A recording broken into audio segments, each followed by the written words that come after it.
They've hit the headlines the world over. Prices have shot through the roof and supply has fallen. In the US, breakfast has definitely become costlier. The price of eggs has gone up by 60%. Same story in Malaysia. It is now importing a record 50 million eggs from India.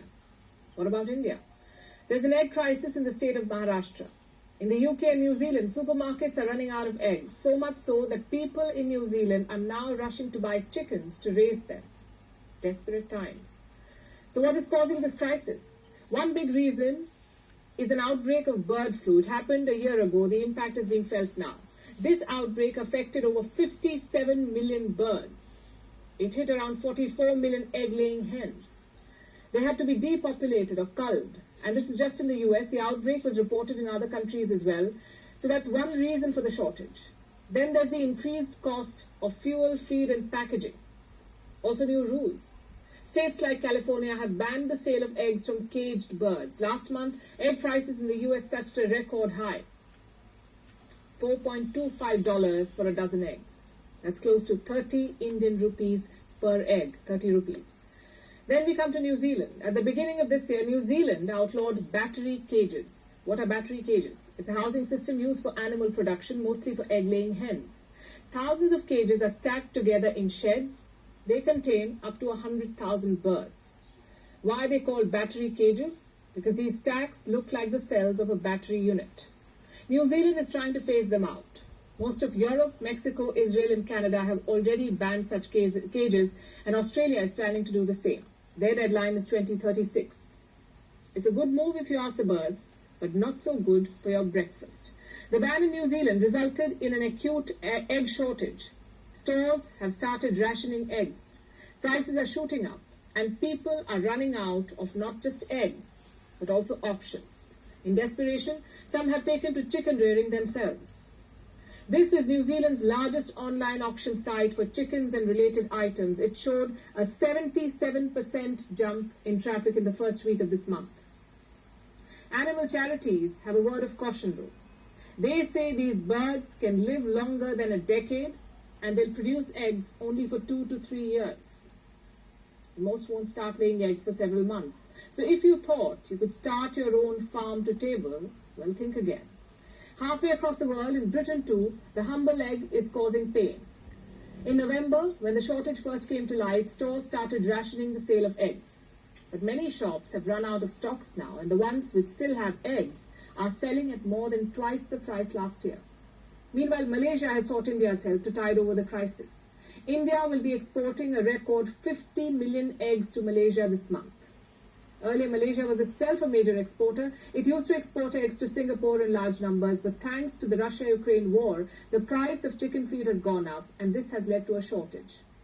And now India is selling the eggs. So far, India's main buyers have been Oman and Qatar. Add Malaysia to the list. And in India, the state of Maharashtra is battling a shortage. It is short of 1 crore eggs per day. That's 10 million, 1 crore. Maharashtra has the capacity to produce 1.25 crore eggs every day, but that's well short of the demand. So the state is now procuring eggs from other states like Tamil Nadu, Karnataka and Telangana to meet the shortfall. If you think these numbers are staggering, I have some more for you. The global egg market is worth $270 billion. It is expected to grow to $375 billion by the year 2027. China is the world's biggest producer of eggs, and I have data from 2018. China produced 466 billion eggs that year. 466 billion. It was 34% of the world's production. India is at number 4. China, the US, the EU, and India together produce 60% of the world's eggs. An average person consumes 161 eggs in 1 year. No wonder the shortage is causing so much pain. And as things stand today, it's not a problem we can chicken out of anytime soon. Presyo ng itlog, gayong sapat naman ang supply nito sa mga pamilihan. Inatasan na ng Pangulo ang mga opisyal ng Department of Agriculture na makipagpulong sa mga producer at trader ng itlog para solusyonan ang anyay hindi makatuwirang pagtaas ng presyo ng itlog. Humihingi rin ng paliwanag ang Pangulo kung bakit napakalaki ng diferensya ng farm gate price at presyuhan ng itlog sa palengke. Sa price watch ng DA noong January 13, nasa 9 pesos kada piraso na ang benta ng medium size na itlog mula sa higit 6 na piso lang noong December 2022. At kaugnay po niyan, makakausap natin si Attorney Gregorio San Diego, ang chairman ng Philippine Egg Board. Chairman, magandang morning po. Welcome sa Sakto. Magandang umaga sa inyo at magandang umaga rin sa inyo taga-subaybay. Chairman, siyempre unang tanong, bakit gano'n na yung presyo ng itlog?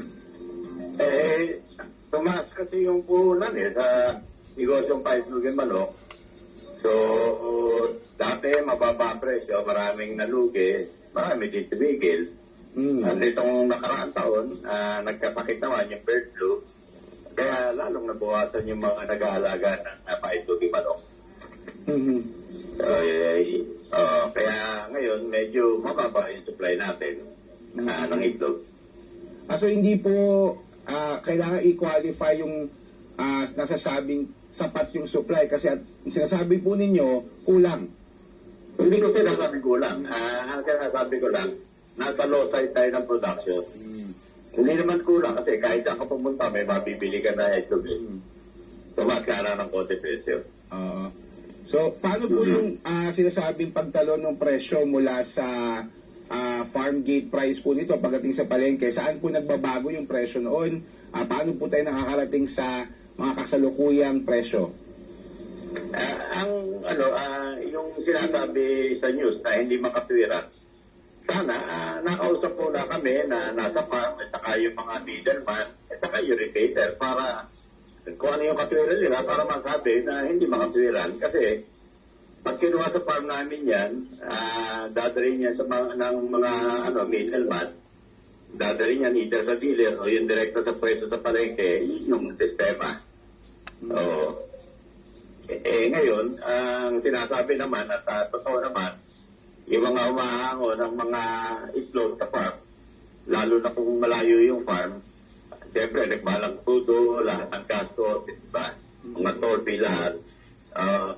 Yan, may impact yan sa kanilang Sa biyahe din, ang itlog, hindi na maiwasan na papasagan sila.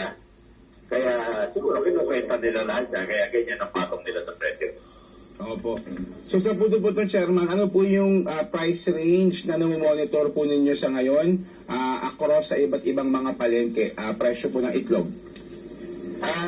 Hindi namin, nakita news lang, napapakit niya 8 to 10 pesos. Pero kami sa farm, ang average price namin nasa mga 7 piso lang. Magkano? 7.10. 7.10 ang presyo ng medium sa mga farm namin. Average na yan. Meron mas mababa dyan, meron mas mataas na konti. Depende sa lugar. Opo. So, kamakailan nung December, magkano po yung sa inyo dati? Bago po tumaas?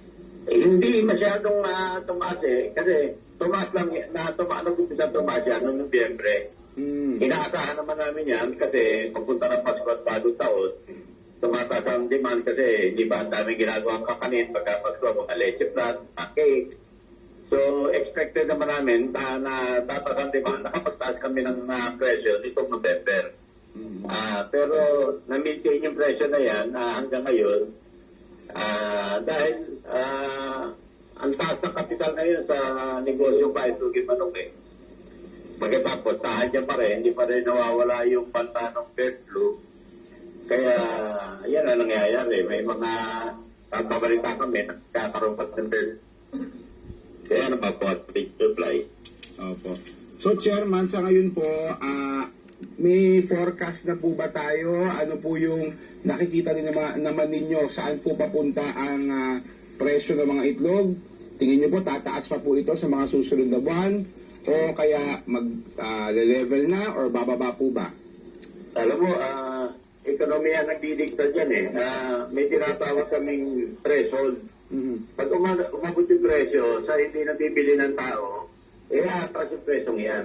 Kasi hindi naman namin pwedeng i-imbak yung itlog kasi nagmugulo ka itlog. Kaya makakapagtaas lang yan hanggang doon sa presyo na kayang bili ng tao. Opo. Kung magtaas man.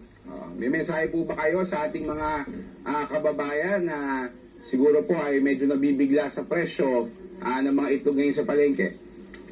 Kahit medyo tumaas ang presyo na itlog, ito pa rin naman ang pinakamurang source ng protina.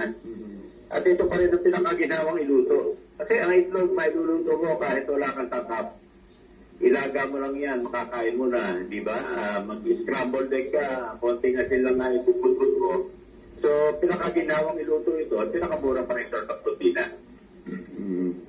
Sige po. Chairman, maraming salamat po sa oras na ibinigay po ninyo sa amin ngayong araw. At least po ay naliwanagan po yung mga tao sa bakit yung isa sa mga dahilan kung bakit tumaas yung presyo ng mga itlog. Thank you, Chairman.